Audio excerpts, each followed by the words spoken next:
Good morning students, welcome back. Chapter 3rd, Drainage.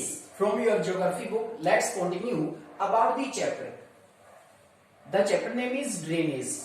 In last videos that you have studied about the meaning of drainage. Drainage का meaning होता है, यहाँ पर हमने last videos में इसके बारे में जाना completely. Let's continue to discuss about the drainage pattern. और यहाँ पर हम बात करते हैं drainage pattern की. As we know that many river streams flow that they have to be make a pattern.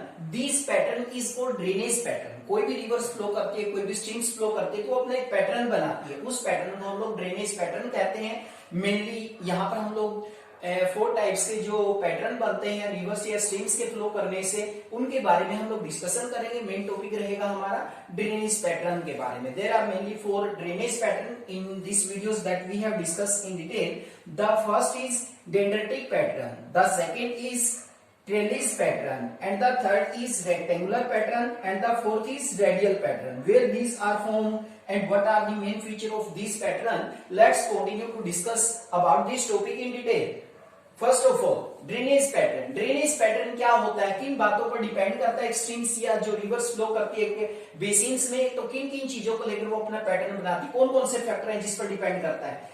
The stream within a drainage basin forms certain pattern depending on. कहते हैं कि कोई भी स्ट्रीम्स, कोई भी रिवर जो flow करती है, वो जो पैटर्न बनाती है, वो कुछ फैक्टर होते हैं जिनके ऊपर डिपेंड करती है. यहाँ पर 3 फैक्टर दिए गए हैं. The first is the slope of land, यानी कि जो लैंड है, लैंड का स्लोप क्या है? फर्स्ट है the slope of land. The second is underlying rock structure, यानी कि जो रॉक स्ट्रक्चर होता है, रॉक स्ट्रक्चर यानी कि किन चट्टानों से वहां का एरिया बना हुआ है, that depend on the underlying rock structure. And the third factor is climatic condition of that area. उस एरिया की क्लाइमेटिक कंडीशन क्या है? That depend on the drainage pattern. All these that which type of pattern was formed by a river, these are the 3 factor which have to be mainly depend on. drainage pattern कैसा बनेगा, वो किन factor पे depend करता है? the slope of land, underlying rock structure, the third is climatic condition. That is most important. You must have to be remember all 3 factors which a drainage pattern depend, which type of pattern developed by a stream or a river. The first is dendritic pattern. सबसे पहले हम बात करते हैं यहाँ पर dendritic pattern के बारे में. सबसे मेन पैटर्न इसको माना जाता है, और कहीं ना कहीं इस पैटर्न में जो स्ट्रीम्स फ्लो करती हैं वो look like a branch of trees. यहाँ पर मैं मेन फोकस करना चाहूंगा, look like a branch of trees. The question have to be put, which type of pattern develop the stream and its tributary look like a branch of a tree. यानी कि जैसे पेड़ की शाखाएं फैल जाती हैं, उसी तरह से जो स्ट्रीम्स होती है, उसकी जो ट्रिब्यूटरीज होती है, सहायक नदियां होती है, वो भी इसी तरीके से फैल जाती हैं पेड़ की शाखाओं की तरह. इस पैटर्न को हम लोग डेंड्रेटिक पैटर्न कहते हैं. डेंड्रेटिक पैटर्न की नाम इसको इसीलिए दिया गया because this look like the branches of a tree. Let's continue the dendritic pattern. It develop where the river canal flow the slope of the terrain. कहते हैं कि ये वहां पर डेवलप होता है जब जो रिवर्स है वो फ्लो करती हुई the slope of the terrain, यानी कि फ्लो करती हुई जब ग्राउंड पे आ जाती हैं. टेरेन का मतलब यहाँ पर क्या है? ग्राउंड. यानी कि जब बिल्कुल ग्राउंड पे आ जाती है, फ्लो करती हुई नीचे की तरफ आ जाती है, तो वहां पर मेनली कौन सा पैटर्न डेवलप होता है? Dendritic pattern. क्वेश्चन भी बना यहाँ पर, which pattern develop where the river channel flow the slope of the terrain. तो डेंड्रेटिक पैटर्न फ्लो होता है वहां पर. सबसे जो मेन फीचर्स है इस पैटर्न की, द स्ट्रीम्स की tributary look like the branch of a tree. कहते हैं कि जो स्ट्रीम्स होती हैं या उसकी जो सहायक नदियां होती हैं, सहायक जो जलधाराएं होती है, look like the branch of a tree. That is the most important point student, you must have to be outline in your book.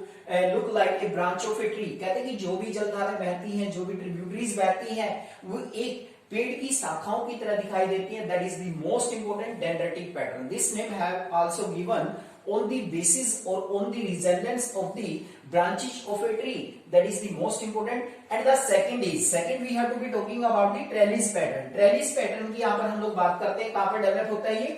A river joined by its tributary at approximately right angle. approximately right angle यानी कि जब एक river है वो joint होती है अपनी सहायक नदी के साथ, जो राइट एंगल होता है वहां पर, तो वहां पर जो पैटर्न डेवलप होता है that is called trellis pattern. क्या कहते हैं उसको हम लोग? Trellis pattern. That is most important.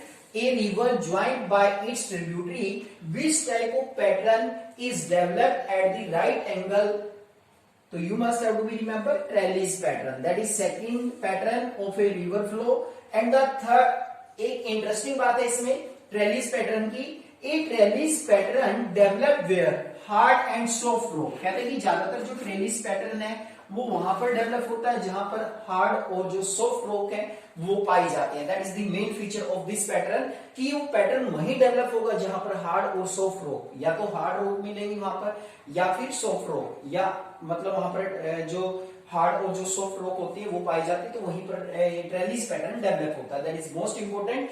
Exist parallel to each other. कहते हैं कि जो हार्ड और पैरेलल रॉक होती है, हार्ड और जो सॉफ्ट रॉक होती है, ये एक दूसरे के पैरेलल होती है, जहां पर पाई जाती है वहां पर जो पैटर्न डेवलप होगा रिवर के फ्लो करने का वो होता है trellis pattern. And the next topic is rectangular drainage pattern. Rectangular pattern it develop on a strong jointly Rocky terrain. कहते हैं कि जहां पर ज्वाइंटली रॉकी टेरेन होते हैं, जहां पर जुड़े हुए टेरेन होते हैं, मैदान होता है, वहां पर ये पैटर्न डेवलप होता है. So these are called rectangular pattern. The question is here which type of pattern develop on a strongly joint rocky terrain. That is most important. You must have to be remember about this rectangular drainage pattern. And the third, the most important is radial pattern. अगर बात करें हम लोग radical pattern की, यहाँ पर radial जो pattern है, एक flow when streams flowing different direction from a central peak or a high part of land. कहते हैं कि जो रेडियल पैटर्न होता है वो वहां पर डेवलप होता है जहां पर ऊंचा भूभाग होता है, वहां से अलग अलग जो स्ट्रीम्स होती हैं, अलग अलग जो जलधाराएं होती है वो डिफरेंट डायरेक्शन में फैल जाती हैं. This type of pattern is to be called radial pattern. कहते हैं कि इस तरह का जो पैटर्न होता है उसे हम लोग रेडियल पैटर्न कहते हैं, उसे रेडियल पैटर्न के नाम से जाना जाता है. यहाँ पर अगर हम जनरली बात करें, मान लीजिए कि ये अपर पार्ट है, यहाँ पर सबसे अपर पार्ट है, यहाँ पर ये वाला अपर पार्ट है. देखिए यहाँ पर क्या दिया गया इसमें में flow which streams flow different direction from A central peak. Central peak का मतलब जो सेंट्रल यानी कि बीच में जो ये पीक है, मान लीजिए यहाँ पर हाई पीक है, ये यहां से क्या होती है बहुत सारी रिवर डिफरेंट डायरेक्शन में फ्लो करना शुरू कर देती है. इस तरह के जो पैटर्न बनते हैं these are called radial pattern. इसको हम लोग कहते हैं रेडियल पैटर्न. यानी कि जब स्ट्रीम्स डिफरेंट डायरेक्शन में फैल जाती हैं, डिफरेंट डायरेक्शन में बहना शुरू कर देती हैं, these are called radial pattern. The last point और the most important point is about the all of this pattern is a combination of several pattern may be found in same drainage basin. कहते हैं कि एक drainage basin के अंदर भी ये सारे के सारे कॉम्बिनेशन हो सकते हैं. जितने भी पैटर्न हमने पढ़े यहाँ पर 4 के 4 कंप्लीट, यानी कि एक ड्रेनेज बेसिन के अंदर भी ये 4 के 4 पैटर्न हो सकते हैं. These are the main pattern, dendritic pattern, the second is trellis pattern, the third is rectangular pattern, the fourth is radial pattern. That is the most important. You must have to be remember all these. This question have to be put in exams from this topic.